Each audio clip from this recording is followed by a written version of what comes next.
In the last episode of The Power of Footsies, I talked about the importance of playing around effective ranges and using whiff punishes as a means to manipulate your opponent's spacing.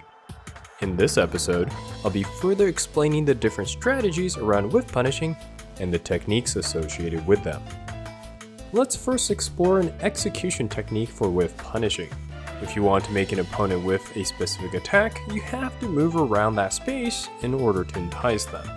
For example, if you want Chun-Li to do a forward medium punch, you have to get in that range as there is no reason for her to do it at full screen. But by doing this, there are times you are unsure if the attack is going to hit or whiff. And if you simply block expecting a button to hit but it does not, you miss out on an opportunity to counter. It's a thing that'll happen a lot when you're treading the fine line. One technique to avoid these missed opportunities is to always press an attack. Wait a second, you might say. The whole issue is that I have to block at times. Yes, you're correct. But depending on the attack you're whiff punishing, you can cover both block and whiff situations, so let me explain. When a player gets hit by an attack, regardless of hit or block, they will go into a state of stun. And as the description goes, during the state, the receiving end cannot do anything. You can see me here mashing standing light punch during block stun, but nothing is coming out.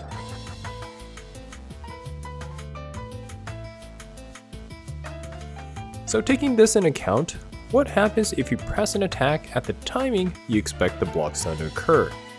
If the opponent hits you, you obviously block.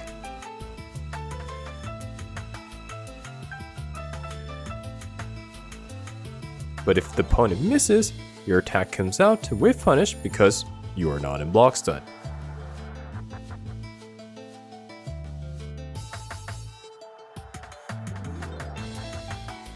This is a type of option select where you do the same inputs, but the outcome changes based on situation. If you want more details on what option selects are and the different types, check out the dedicated explanation video in this channel. Links in cards and details. Anyways, this is the reason why I mentioned earlier to press a button regardless of block or whiff. Worst case scenario, you block an attack, and in the best case, you get a whiff punish. Risk reward isn't too bad, especially against non-cancelable pokes. Now this technique isn't solely for whiff punishing, as you can use it to counter mix-ups such as Blanca's rolling attack or throw shenanigans.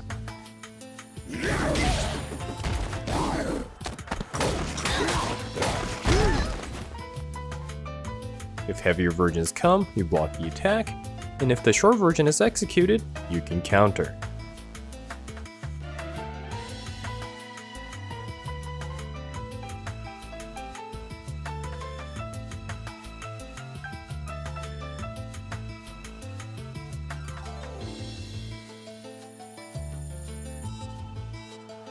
As for the attacking side, there are a few things they can do to combat these whiff punish attempts. One is to use a different attack.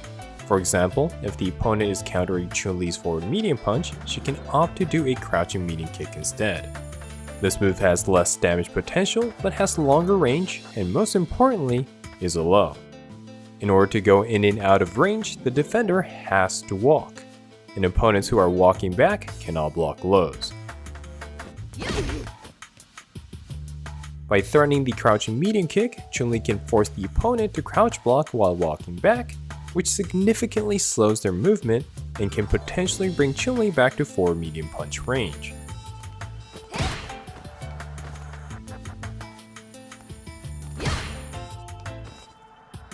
This is one of the reasons why cancelable lows are so valuable. And even if you play characters with limited options out of lows, it's still very important to threaten with them. Another tactic the attacker can do is to bait the whiff punish attempt. If the opponent is really looking for a specific attack, they are most likely going to react very well to a particular motion.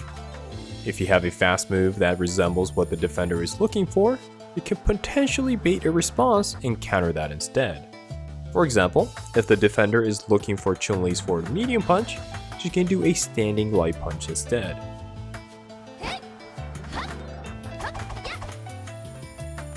This move recovers much faster, so if the opponent responds with an attack, she may have the potential to counter it. Continuing with example, let's say Marisa is attempting to whiff punish Chun-Li with a standing medium punch. Since that attack does not reach Chun-Li, she can counter the whiff punish attempt with her own whiff punish. This is one of those I know that you know situations, and is incredibly satisfying to pull off.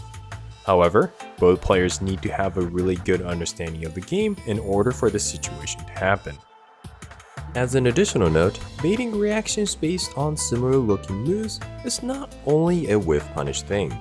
For example, Honda players can feint with standing hard punch if they think the opponent is attempting to drive impact their headbutts.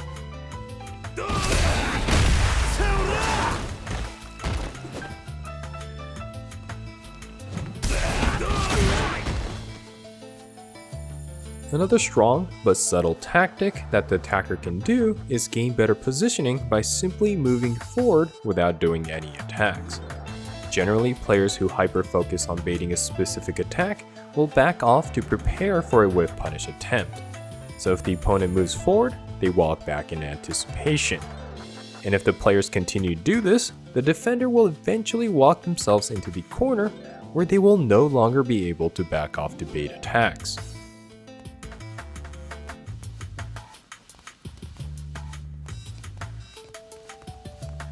Now the counterplay for a lot of these is the same as what I mentioned in the previous video.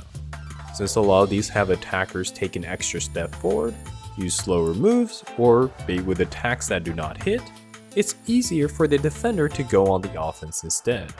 So the important takeaway here is that if you want to play effectively, you have to read the flow and switch between offense and defense. Is the opponent playing around your whiff punish tactics? Go forward and pressure the opponent instead.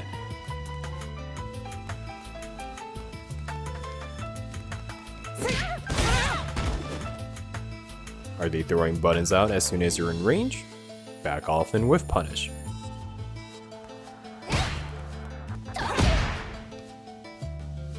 Reading this flow requires a lot of understanding of both how the game works and what kind of tendencies your opponent has.